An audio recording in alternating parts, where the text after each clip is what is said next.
Hello everyone, this is Sudesh here. Today we would be discussing about various tax saving options available for income taxpayers in India. So obviously everyone would be knowing that we are approaching the end of our financial year.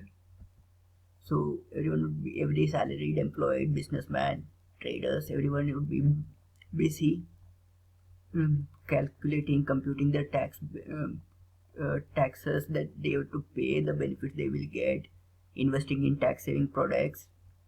So I think this is a good time to discuss about and get a basic knowledge of various tax benefits that we have been offered and various slabs, everything. So let's start. As I have mentioned before also, this video is just for informative purpose.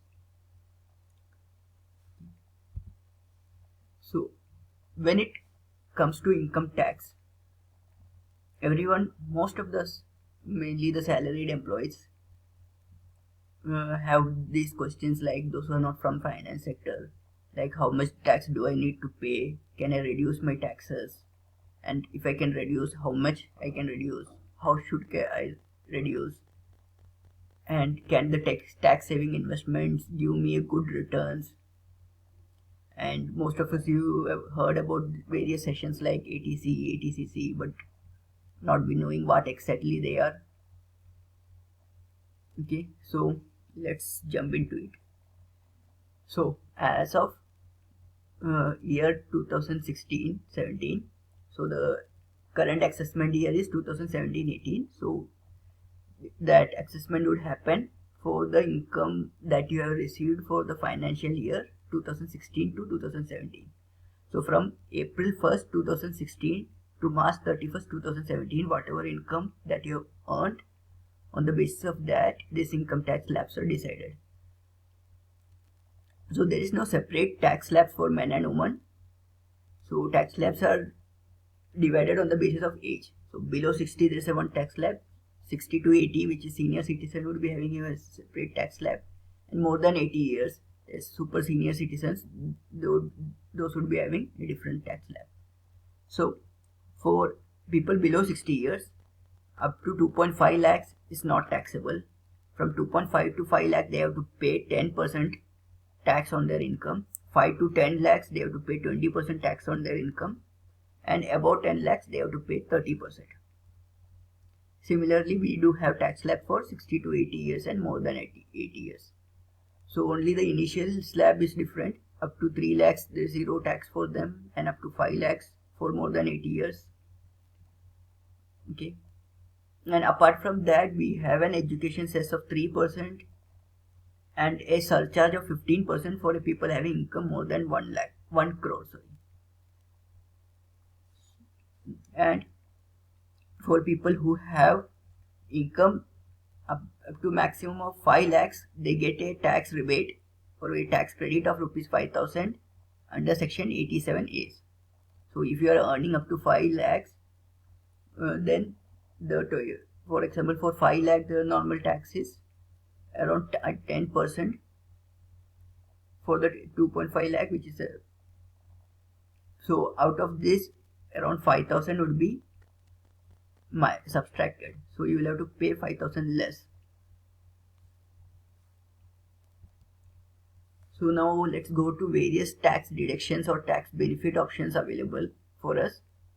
So there are various tax saving options available in India, so which can be basically categorized into first investment options, which we normally call as ATC categories.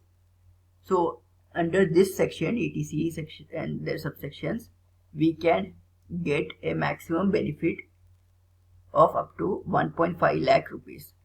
This consists of general ATC investments like PPF, ELS, Employer Provident Fund, etc., and other various pension schemes and also central pension schemes.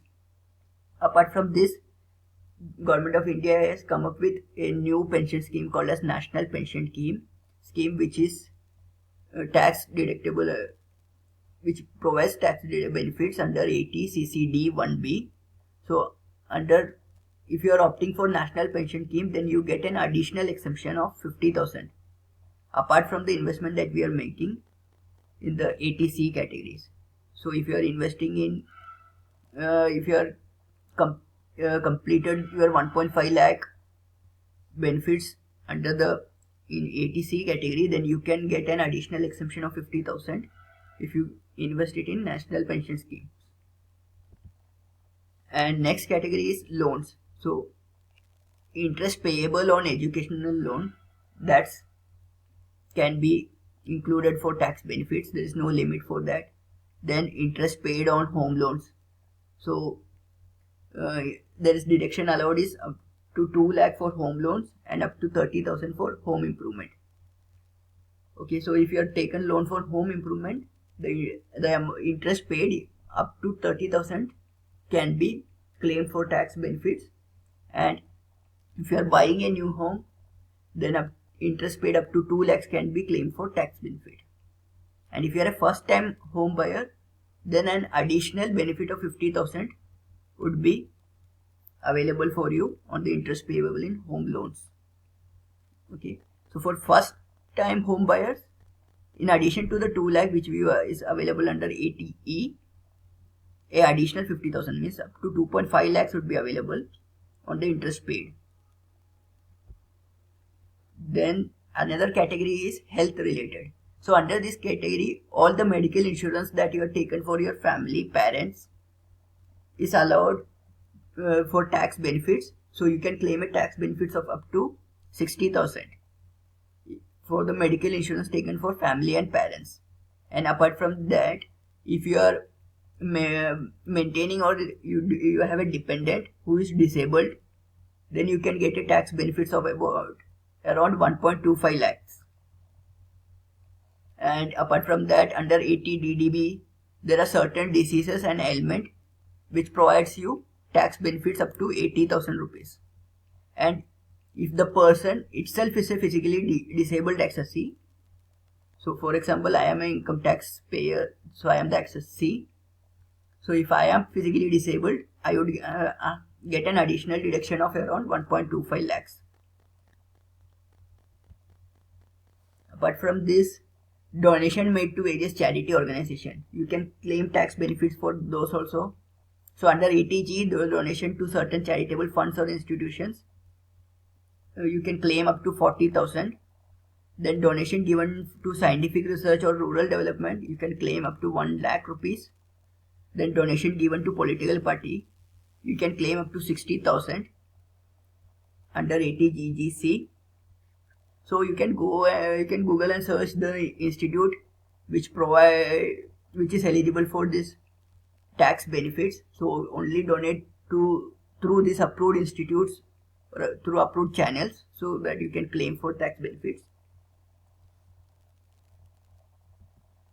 So apart from this, there are some other benefits which is available. So if your employer gives you HRA as a part of your salary slips, then you can claim up to